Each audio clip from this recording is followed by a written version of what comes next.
Thank you. And thanks to you all for joining this session. We will be talking about trends emerging during this COVID-19 crisis and how the retail industry has been affected. I have the pleasure to have with me 4 wonderful speakers.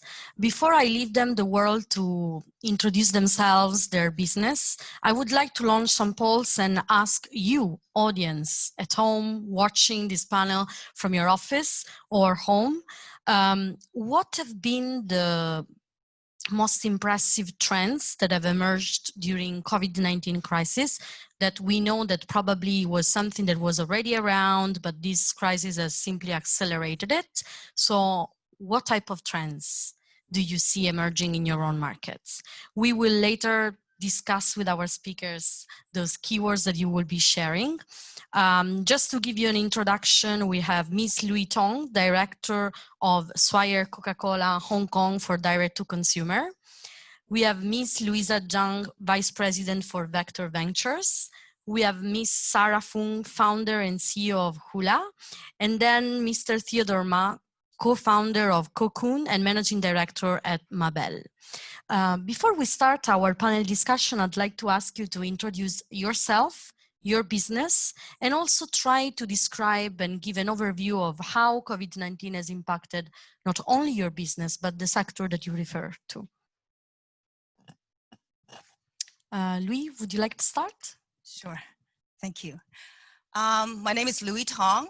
I represent Swire Coca-Cola as the director for direct to consumer.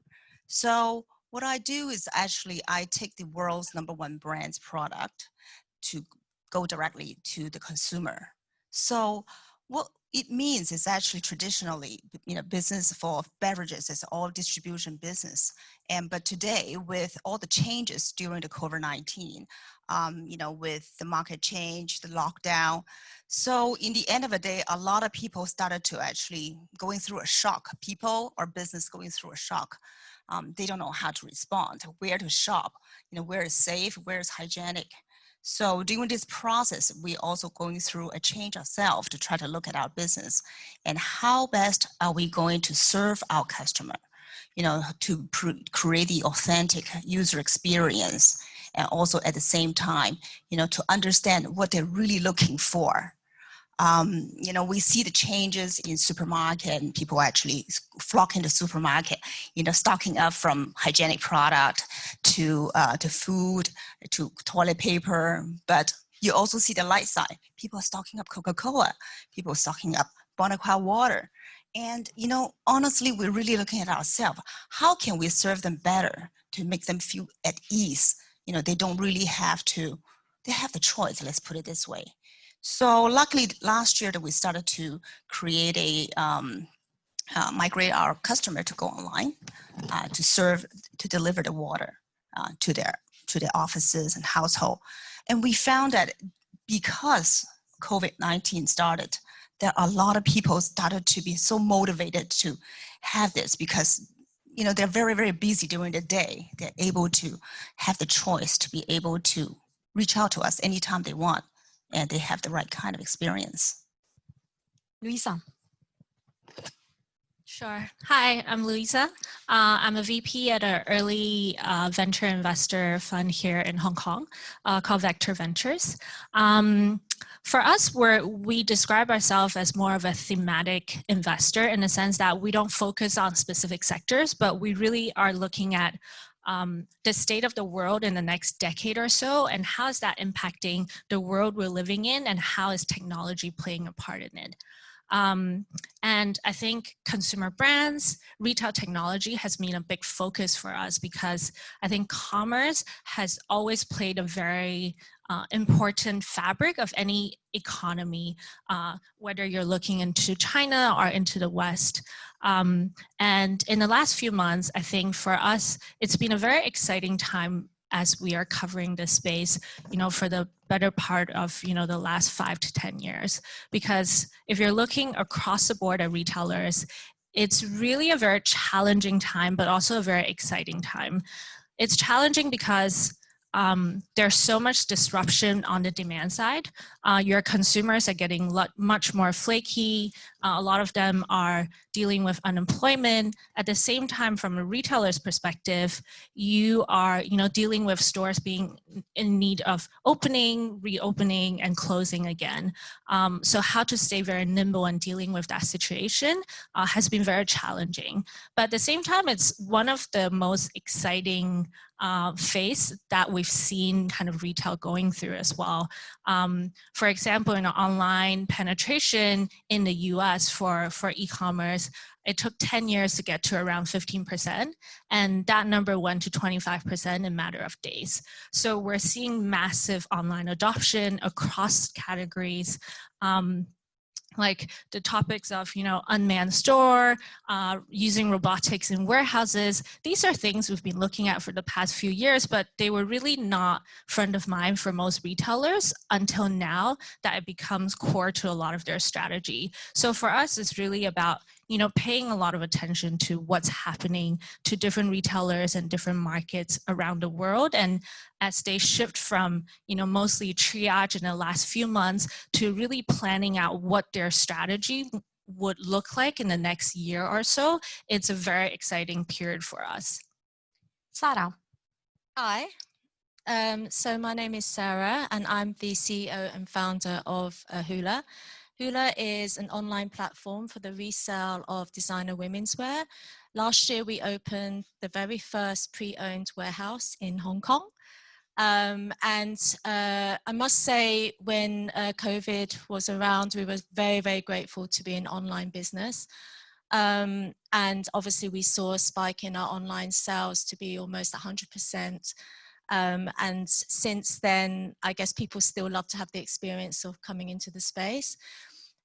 We also kind of activated parts of what needed to be done, like, more video content, and also developing some new ideas like virtual shopping, whereas we literally take the customer around by phone and video and show them around the space and the products that we have. And actually, one of the biggest trends we've seen to do with COVID is the fact that sustainability is such a big factor in our decision making nowadays. We've got customers coming in that say to us that they vouch never to buy anything, or for at least this year, not to buy anything new, and to try and buy pre-owned or not to buy anything at all. And I think this whole shift in kind of buying less and better quality, or actually thinking before we buy, I think is actually something that we are all resonating with nowadays, and it can only be a good thing. So yeah, thanks. Theodore, please. Hi. Once again, thank you very much for the invitation. I'm Theodore Ma. I'm a co-founder at CoCoon and also managing director of MaBelle Jewelry. I have two rather different hats, but they overlap in a very interesting way. So from CoCoon's perspective, we're an incubator and we're also an investment fund, investing in also early stage startups. And we actually have an interest. We have an interest in retail technologies because of my retail background. So MaBelle is a diamond jewelry retail chain in Hong Kong. So in regard to the question about COVID impact, I think there are several trends that we've noticed that has evolved. First of all, I've noticed that a lot of retailers are moving onto marketplaces. But at the same time, I think this is also something is unknown territory for a lot of high-end luxury retailers. And I think it's also rather problematic because a lot of these brands, when they go onto these marketplaces, the products become commoditized, and customers actually find it difficult to differentiate among them. So in fact, I think a lot of this change into going to marketplaces, I think in short term is very good. It moves inventory, but I think in the long term, it actually hurts the brand, which I think leads to something that I think in the near future, there will be more awareness in regard to how to not just source and sell products for retailers, but also how to do brand building online. And I mean, of course, brand building is a huge category, but more specifically, I think there are two areas that are very important. First of all, is the trust, consumer trust. And secondly, I think it's about repeat purchases. And I think this is an area where a lot of retailers, when they sell on marketplaces, they don't understand that they lack the ability to enhance trust and repeat purchase, which kind of led to at MaBelle, we closed 8 of our Amazon stores. We've developed it for 5 years. We've moved hundreds and thousands of pieces of jewelry, but at the end of the day, the brand aspects have not been really enhanced. So subsequently, we built our own platform, which is essentially to enhance the social engagement and also selling between our frontline staff and also our online consumers. By building this out, we discovered that actually this is really useful in terms of getting our online customers the kind of personalized services that they really need and find it purposeful in visiting our store. So hence, subsequently, we actually, this platform that we built, we spun it off. And we called it MaBelle, we called it Empower Technologies, and we spun it off and we start serving other retailers because of COVID, because of last year's social unrest. A lot of retailers are feeling the heat in regard to having very little foot traffic. So I think with all of this, low foot traffic, and then we need to increase our online engagement, I think this is really getting retailers to rethink the business model. And I think in terms of the trends, it's really about figuring out the digitization of customer engagement. And I think that's what real future of retail is really about, or eventually in 2 to 3 years' time, the return of retail. And thanks in the meantime for sharing already some keywords that we will be picking up on. I'd like to ask whether we can launch our word cloud right now and see what the audience is suggesting they are the main trends happening in the current times. We have seen that we mentioned safe is the new black. We have sustainability, we have e-commerce and technology, and also we have the idea of customer engagement and also personalization and trust that you mentioned. If we think about e-commerce and all the discourse about purchasing and customer experience, nowadays we have seen many stores closing down their doors globally and say that they will focus on digital transformation and engagement through social commerce or platforms. What do you think? Is it sustainable in the long run, or it's something that it's happening right now just because at the end of the day, they need to apply some cost saving? I think in the end of the day, nobody can tell what the future will lead us. But for us to try to figure out and try continuously different kind of options and opportunity, like what Theodore just said, is exactly for brands starting to take their own, own hand, their own brand destiny, how they want to present, who they want to reach, and this is exactly the essence of direct to consumer. Nike itself. In 2012, their direct-to-consumer business is only $6 billion US. And by last year, they racked up 11.75. And this year, they expected to reach 16 billion. Same as Lululemon. Q1 this year, they reach 68% growth, except their business overall is 17% drop. The contrast itself, you can actually tell. Even Amazon, a lot of us actually, many brands wanted to try out because it's easy traffic that you don't really know, Tmall in Asia, So, but in the end of the day, Amazon started to have now 80 their own private label. So their own private label, they reach out to all these data they actually have accrued during this period of time through the other, the merchants to reach out. So naturally, there will be a lot of competition online. But when you actually own your own action, I think that will actually give you a lot more sure how you want to reach out in the future. So whether it's temporary or future, is actually up to you. And I just want to take a few seconds because the word cloud is ready, so maybe we can show it.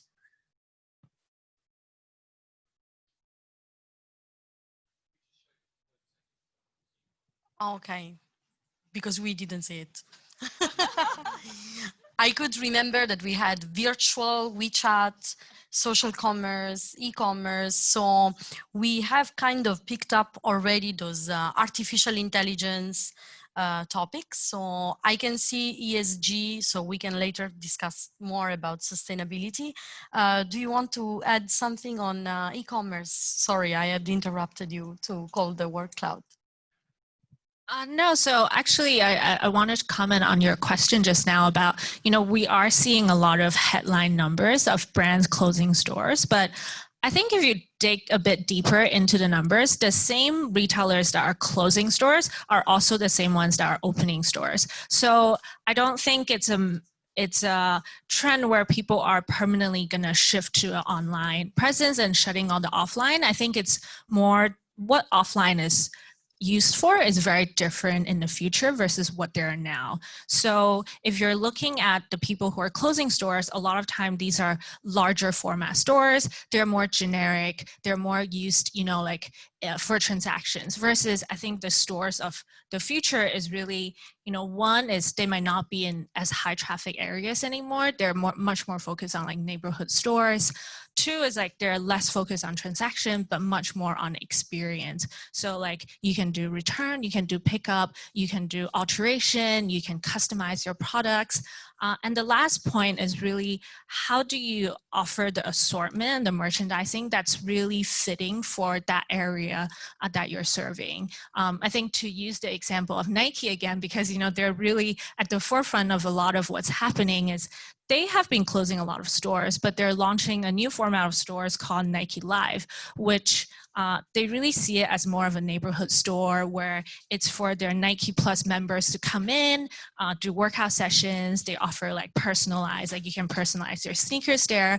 And at the same time, the merchandising at these stores change every 2 weeks. And they use like the purchasing behavior online to determine what assortment is going into the store. So I'm kind of a believer that like offline is here to stay because the cost of acquiring customers online are getting more and more expensive by the day. So for retailers, it's really understanding how not to see offline and online as two separate channels, but just part of the same experience. And for us also, and I agree with you totally, it's the fact that especially for our type of business, we were able to basically have a visual kind of a picture of what our customers look like so that we could actually make wearing secondhand look sexy or look cool. And I think the stigma that was breaking down, that was around wearing secondhand clothing really has been broken down because you can actually physically come into a space, see the quality of the stuff and realize that things are 100% authentic and also see the customer base that's coming in. And yeah, for us, it's been a huge driver. So we will always keep both, hopefully. And Theodore, maybe about online, since you are dealing with jewelry, which is something that probably you don't really want to buy online, how is it working for you? Not specifically, I mean, in Hong Kong, but also if you have any other data to share. Actually, I think there's a jewelry selling it online or buying online. It sounds very rather atypical, but actually we've got a lot of traffic online. This is something that we're very fortunate because consumers these days really want to know about what they are about to buy. Kind of there's the before they go into a store, they want that kind of experience. They want to know about your brand. They want to know the materials. They want to know the stories. And actually a lot of times they visit the website before they go to a store. As for ourselves, we've been selling online for the past 10 plus years. What we've noticed is that for every dollar people spend online, as soon as we're able to send them to our store, they will purchase $4. So it is to our greatest interest to send them to our stores. But then what's most important is to actually give them a purposeful visit, because these days people are very busy, also very distracted. They don't want to just visit your store and wander purposelessly within the mall. So I think actually selling jewelry, which is basically, it's a low frequency but high personalization product, it's very important that we engage our customers online. In fact, these days, what we do is that our consumers get to talk to our in-store sales associates by just clicking a button on our website. Because by doing so, you're able to really put a human behind in front of the consumer. And it's no longer just another website, but you're talking to someone. And I think this O2O, online to offline and offline to online, is actually essential to the future of retail, because retail is not just about buying commodities and selling commodities. It's really about the user experience. And I can see that we have already some questions from the audience, so I think we can start with the Q&A.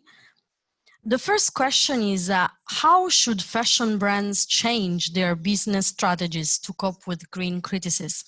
And I think, Sarah, this is a question for you, being involved in secondhand and sustainability. We witnessed to a lot of brands suddenly changing their business models and trying to become sustainable, but then we have a lot of greenwashing happenings out there. So what's your view on that? Yeah, I think there is a lot of greenwashing out there.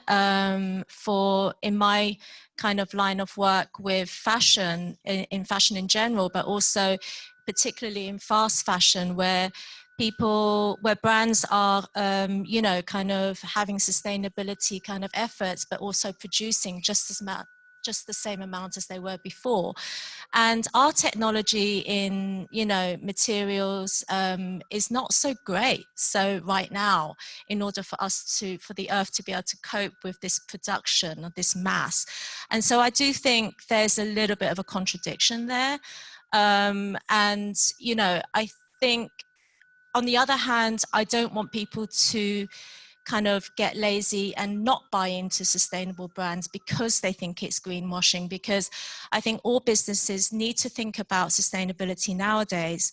And it might take them some time, and some brands are doing it better than others, of course, but we all need to be doing it. And I think that to sit there and judge and to say, you know, that brands are not doing it correctly, yes, I think we can look into the details more closely and see whether it's authentic or not. But at the same time, I think you can't condemn a brand for doing it. And yeah, like I said, I think there's been a huge shift towards sustainability after COVID. And yeah, I think a brand would be stupid not to think about it seriously and have it kind of properly implemented into their business. And I think that one of the main issues with sustainability is also that there is no agreed and standardized definition. So Sarah, you gave us good examples on how to basically balance between secondhand but also sustainable brands. And I know that here among our speakers, there are others that maybe deal with investment into sustainable businesses, or somebody else that maybe is currently working on an activity which is much related to Hong Kong. Would you like to share more about it? Yeah, sure. Since last year, Swire Coca-Cola started to place smart water station all around Hong Kong. So some of you might have seen it in MTR station, you know, country parks and shopping malls, you know, since even though the shopping mall business traffic has dropped, but we have started to place a lot of these, and pretty soon you will see more all around Hong Kong. So one of the trend is actually, you know, people are more and more conscious, bring their own bottles wherever they go. And how do we actually find out that, you know, where you can actually dispense? So how can you drink responsibly? how can you drink sustainably. So this is also in alignment of Hong Kong government's drive to have a sustainable drinking. So what we offer is a safe and hygienic way of dispensing Bonaqua water, mineralized water, which is good for your body to start with, and at a very, very low cost. Everywhere you go, the smart station allow you to, after you pay, then the door is, is automatically open. When you finish, it will lock, so to ensure it's actually hygienic for the next person.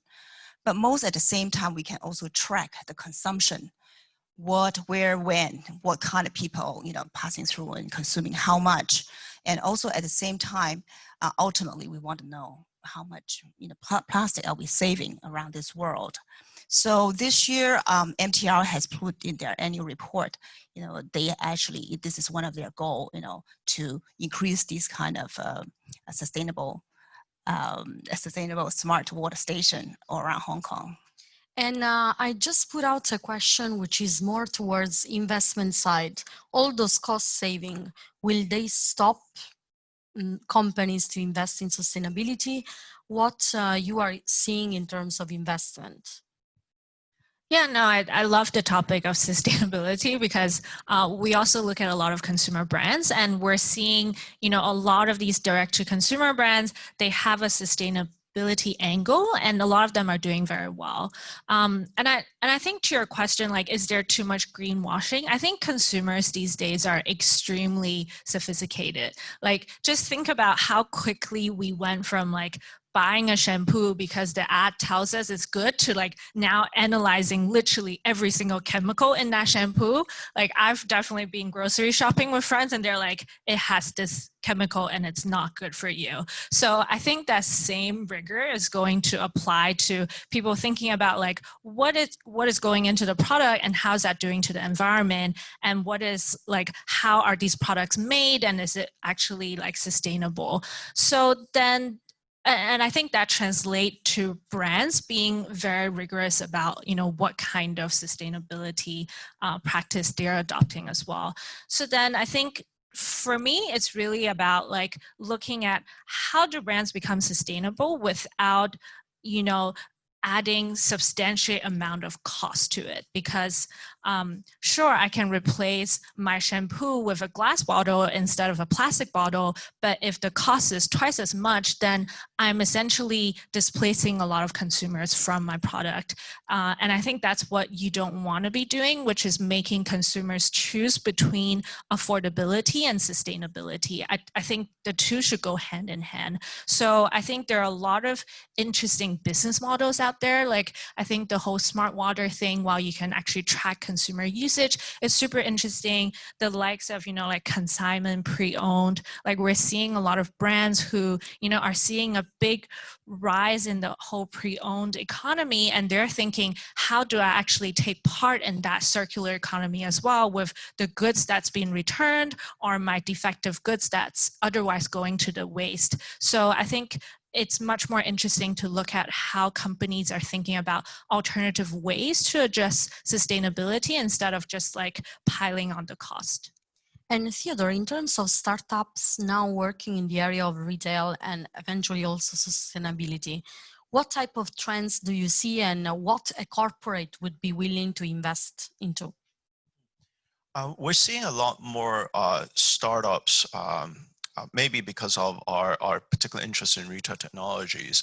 We're seeing more startups actually helping connect businesses with consumers, or actually improving the processes within companies.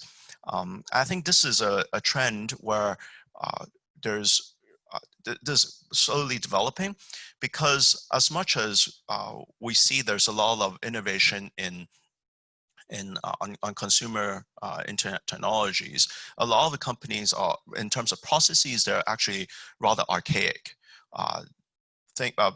A few companies aren't investing necessarily in upgrading processes because of costs, rising costs in terms of salaries, etc. But then at the end of the day, if you're able to create more cost savings in the back end, that's also a way to help the company become more profitable. These days, it's not just about pushing up the top line, but actually making the company profitable. And if you're able to upgrade the processes, I think that's very helpful. And I think more startups are working along these lines, because in terms of consuming more, just now I think a few of our panelists also mentioned, consumers are a lot more aware that it's not really just about consuming more, it's about what does this company really think about in terms of sustainability. And I think in a certain way, upgrading back-end processes, reducing waste, increase efficiency, all of that can also help companies' bottom lines and make them profitable. And also, I mean, this is how companies also grow. And I just shared a question that came just for you, Theodore, working on the jewelry space. So I want to extend to you all and asking you, in a time where cost saving is the primary action that brands are taking, so no more marketing budget available, how do you create experience in the offline space or eventually online in order to engage consumers? Because in particularly for luxury brands, it's a very tough time. And I will ask you to keep your answer short because we are about to wrap up the panel. Shall I begin? Yeah. So experiences. I think it's not, okay, everyone's already spent millions of dollars in building an amazing retail shop. I think the highlight is sharing it with consumers who have yet to visit your store and empowering your frontline staff to actually engage them. I think that part has always been de-emphasized because we have a lot of foot traffic going through the malls. So somehow someone's going to discover it. But I think these days, with COVID, with a lot of social distancing, people won't discover it unless someone tells them about it. So I think it's important to actually empower frontline staff to engage customers digitally. And that kind of engagement may come in the form of maybe KOLs, it may come in the form of IGTV. That aspect of engagement, I think, is something that more brands or luxury brands should actually adopt and really connect online consumers to their offline experiences.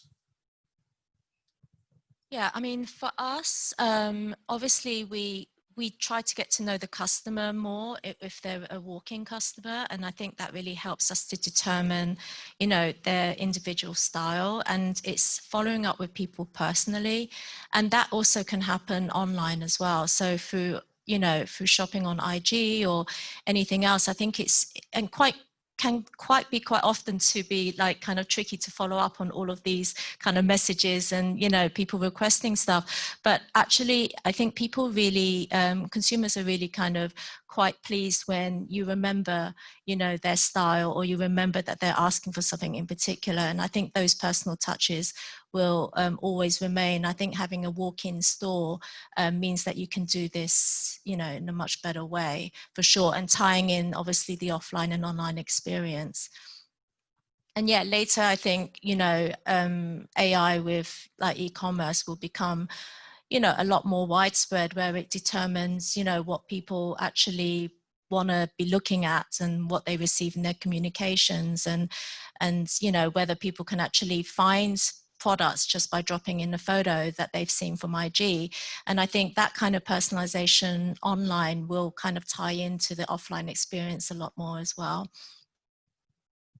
Yeah, I think it's about being proactive and not reactive. I think the obvious reaction to what's happening is cost cutting, but in reality, this is a once in a lifetime opportunity for a lot of retailers to redefine their system and who they are, because consumers now more than ever are very open to new products, new brands, new experiences more than ever before. So if you take a very reactive approach, then you're going to miss out on the whole shift that's happening right now. In the end of the day, business continue to carry on. So I think the business are rethinking their investment focuses. And what we're trying to sell and the people are selling is actually a lifestyle.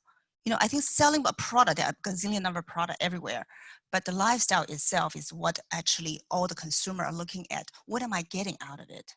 You know, how am I different buying this piece of, you know, shirt than the other one? And so the experience itself also, we can look a little bit broader. In mainland China, social commerce is very big. Xiaohongshu is being purchased by Alibaba and also Tencent. And then recently, Facebook is also expanding the investment into their online commerce. And so it's telling us a lot more is to get this kind of user experience, to get this kind of lifestyle. You know, we need to look at every opportunity, adapt ourselves, and making it broader, so that, you know, as we continue our business, it's not really looking at what is shrinking. We're really looking at where the opportunity are, and we adapt ourselves, you know, wherever the market leads us to. And if we have to leave the audience with one keyword, which is gonna be what we are gonna take with us from this situation. So in 10 years time, looking back, one thing that we will remember, or maybe something that it won't fade out, but it will stay, what that would be? Adapt. That's a good one. Personalization. I think mine would be authenticity and being an authentic brand. Wow, I think you took all my words. I was thinking about authenticity, but I think there's also the trust element. Really thinking about what kind of promise, what kind of trust the brand has between the trust between the brand and the consumer. And I mean, this is it was a very good time for us to reflect and think about what's happening and what probably will stay. We talked about safe and the idea of how safe is the new black, in a way that consumers, the first thing that they will consider while going shopping offline, it's actually whether they feel safe in entering a store. Then we discussed about investment. It's a good time now to think about where to invest, because as we always say, crisis brings opportunity. Then we discussed about sustainability, and also the audience in the word cloud was mentioning ESG and those new terms that are now evolving. But we also listened to creative directors like, for example, Giorgio Armani, explaining how it's time for luxury to rethink those 8 collections and maybe bring it back to the roots on 2 collections. And then with Theodore, we talked about personalization and the idea of trust, which I think it becomes even more important right now. I also thought about one word to end our panel. From what you were saying, basically what I got is that at the age of social distancing, what's most important is still people. Whether it's consumers, of course, but also the staff, how to empower the staff and make sure that the narrative that was going on offline can continue and eventually merge in the online. So I will ask the audience to give you a virtual round of applause. And thank you very much. Thank you. Thank you. Thank you. Thank you very much to Dr. Esterina and our panel. We will be back soon after the commercial.